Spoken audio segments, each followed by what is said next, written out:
Alright guys, so today it's time to look at an updated build for Sharen. Now I really do like Sharen and I think she has an amazing kit. And honestly, there are multiple different ways you can build Sharen to make her efficient in all tiers of content. But for today, we're going to go ahead and focus on her area suppression. That way you can take her into hard in-game level content like the Plains. I really do enjoy Sharen's playstyle like this, and her ability to hit enemies very hard is something that makes her an indispensable member in a lot of teams when it comes to boss damage. But having said all that guys, let's go ahead and hop into the video. Alright guys, so for this build, we're going to go ahead and toss on the Blue Beetle as her main weapon, and for this weapon, it is predominantly a stat stick. Using fusion skills with the Blue Beetle in your hand is going to help get your crit hit rate up, and that's something that's going to help Sharen's kit and get her as close to 100% crit rate as we can, and 100% crit rate really makes her feel better when you take her out into the field, because even normal enemies have some type of crit hit resistance. So when it comes to the roll and the cores on this, as you can see on screen, I actually don't have it built out at all. I mainly use this for a stat stick, so all we're going to work on is getting those sprint cores on here. The other thing you're going to want to do is make sure that you get this to a 4-star weapon, but other than that, you don't really need to put anything else on this weapon. Now, I've actually went back and forth on the second weapon that I would put on Sharen, and I was going to put a sniper on there because she does do really good damage when you use ATAMs when she is invisible. But for the type of gameplay we're going for this time, I'm actually not going to do that, and we're going to try to use mainly our skills when it comes time to do damage to the bosses. So because of that, we're just going to go ahead and put on the last dagger, and you'll have this in case for whatever reason you decide you want to use a gun to try to put damage out. But realistically, with the build we're going with, you're going to be doing almost all of your damage purely from skills. So if you do put this on, the cores you're going to want to put on this are going to be chill attack, 2 firearm attack, 1 fire rate, and 1 rounds per mag. And then for the roll down bottom, we're going to go ahead and go with crit rate and damage, arm attack, and weak point. If you've seen any of our builds, you know this is a very standard roll we put on our last dagger. When it comes to the mods on this, again, this is a very general roll and something that we like because we can put it on everybody, and it's going to ensure that we're going to have really good damage capabilities on any descendant that we have when it comes to single target damage. So because of that, we're going to go ahead and build into the weapon's base damage. We are going to build into the fire rate. We're really going to build more into that critical hit rate and damage because that's where this gun sings. Outside of that, we are going to finish it off with a little bit of weak point and a little bit of chill. And then the last mod we're going to put on is Firing Fiesta. That way we have really good burst windows when it comes to spike damage. So for the reactor on this build, we're going to be going with an electric fusion reactor, and that's because the main skills we're going to be using are going to be her 4 and occasionally her 1. Make sure that you do have a scout rifle as your optimized condition, and then for the rolls down bottom, go ahead and go with skill cooldown and skill critical hit damage.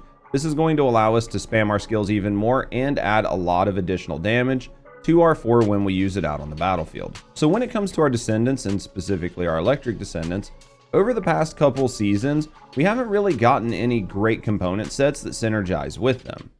I don't know why Nexon's decided to do this, but for a lot of our electric descendants, they've kind of been left behind when it comes to the new component sets. And with all that said, Sharen is actually one of them that got hit with this. So the set we're going to go ahead and put on her is the Slayer set. This is a nice set that's just going to give her a little bit of a damage boost, and that's all we really need with this kit.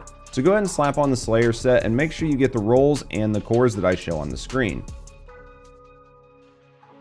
Alright, so when it comes to the inversion reinforcement, this is what we're going to be looking at for Sharen. The first thing we're going to be looking at is focus boost, and we like this because it's going to give us a little bit of cost reduction, which means we can spam our skills even more, and that's something you're going to want to be able to do, especially with Sharen and the way this build actually plays. The second inversion reinforcement I'm going to go with here is actually selective neurostimulation, and the reason I like this is because it's just, again, additional MP, and additional MP means that we can spam our skills even more, which means more things are dead. I'm more of a fan of a good offense is the best defense, and that's the build that we try to do with a lot of our descendants, especially out on the Plains. Now, the last inversion reinforcement here is going to be kind of up to you and your play style, but I would go with some sort of defense or damage mitt when it comes to Sharen. Typically, I would go ahead and slap on chill focused rounds just for a little bit more damage on our last dagger. But realistically, Sharen is going to be doing most of her damage with her skills, and she's not going to be using her last dagger a lot. So the thing here that I'm going to build into is going to be just a little bit more survivability. Now, she does have the ability to go invisible, which can get you out of sticky situations, and you will be able to use that quite frequently. But sometimes it is very easy to get swarmed on the Plains, and adding just a little bit of survivability will help to where you don't have to make a split-second decision on the play that you need to make, and this will make her feel a little bit better while you're out there on something like the Plains. So for Sharen, she is a critical hit descendant, but we did decide to do something just a little bit different with her tree. So for Sharen and the way her kit works, her cooldown does go down as she gets more hits with her 4. So because of that, we don't really need to take her 4's cooldown down an insane amount, but we are going to lower it quite a bit. That way we don't have to worry if we do miss. That way we're not on like an extended cooldown. But because of that, we don't actually really need the cooldown from this part of the tree.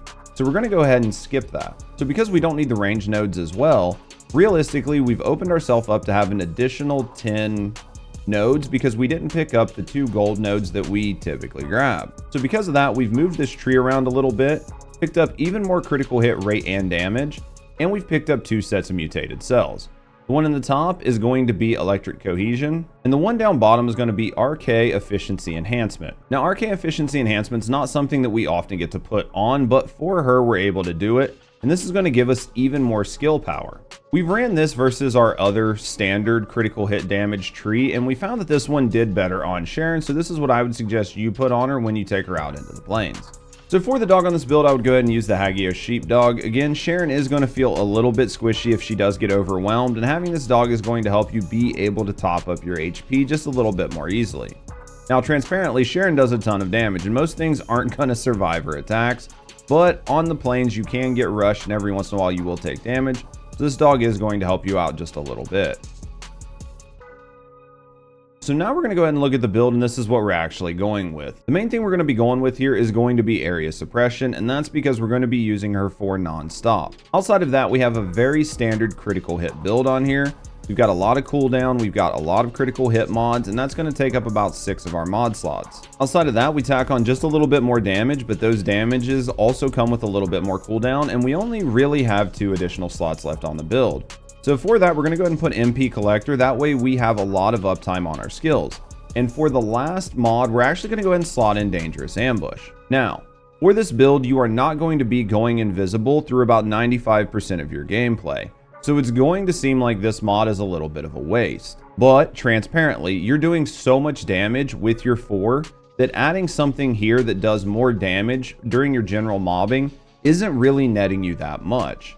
And the reason we slotted in Dangerous Ambush is because when it comes time to take out the bosses, you will go invisible. And when it comes time to take out the bosses, you're going to want to have as much damage as you can, and this mod is going to give you the most bang for your buck. The last thing we're going to look at here is going to be the trigger mod, and for right now, in lieu of anything better, we're going to slap on Power Beyond. It is just straight bonus damage, and that is something that is always nice. Right now, Power Beyond has become the go-to general mod on most skill descendants. Alright, so now we're going to talk about how to play this build, and this build is actually super easy to play in the neutral game. When you find a group of enemies, all you're going to do is jump into the middle of them and start hitting your 4. Your 4 is going to let you basically spin to win. You'll flip upside down and you'll throw a bunch of daggers out in a circle around you. Just move through the enemies and keep spamming this ability. As long as you are getting hits with it, it will reduce your cooldown, which means you'll have it up basically non-stop. The only time that will mess up is if you do miss a bunch of daggers, in which case the skill might go on a couple second cooldown. Outside of that, just spin around and take out as many enemies as you can. Also keep in mind that there is no verticality to this skill, so you might have to jump to hit enemies above you, and that is mainly the biggest downside of Sharen when it comes to this build. Now when it comes time to take out bosses, we're going to change things up a little bit. What I'll advise you to do is as soon as you see a boss, go ahead and pop your invisibility and run over to the boss. Once you get next to the boss, go ahead and get in as tight as you can and pop a 4. As long as most of your daggers hit, you will do an insane amount of spike damage. After you're done, just go ahead and go back to being invisible and rinse and repeat. As long as your daggers are hitting, you should have almost 100% uptime on this combo. Worst case scenario, if not, you can always use your 2 and then use your 1 for damage as well. But I would prioritize using your 4 over your 1 in most of the damage situations. And as you can see from the B-reel in the background, she does an insane amount of spike damage, so just rinse and repeat this until the enemies are dead. Alright guys, so Sharen is a descendant that I've absolutely loved to play, and it sucks that I've had to put her down and not play her as much as I used to. She does do a really great job on the plains and in harder content, but unfortunately she does lack some of the range that mobbers like Inez have. But with the plains now having tankier monsters, it is a good time to pull some of these other descendants out, because while Inez does shine at bulk mobbing, she really does slow down a lot when it comes to the bosses. And because of that, it doesn't hurt to play with somebody like a Sharen, especially if you're in pub lobbies, because more than likely somebody else will show up that does bulk mobbing, and now you can help with mobbing while doing a ton of spike damages and really speed up those team clears. Let me know what you think down in the comments below. What other Descendants are you using out on the plains? Have you started to pull some of those more underutilized Descendants out because of their skill set and just the amount of damage they do? Or have you stuck to the tried and true, just Serenas and Inez's and Nels? Let me know what you guys think. And if you've enjoyed the content, consider liking as well as subscribing for more First Descendant content in the future. And if you want to get to know me and the community a little bit more, consider coming over and watching us either here live on YouTube or over on Twitch. We do stream 5 days a week and would absolutely love to have you stop by. Having said all that, guys, thanks for watching, and as always, have a great day.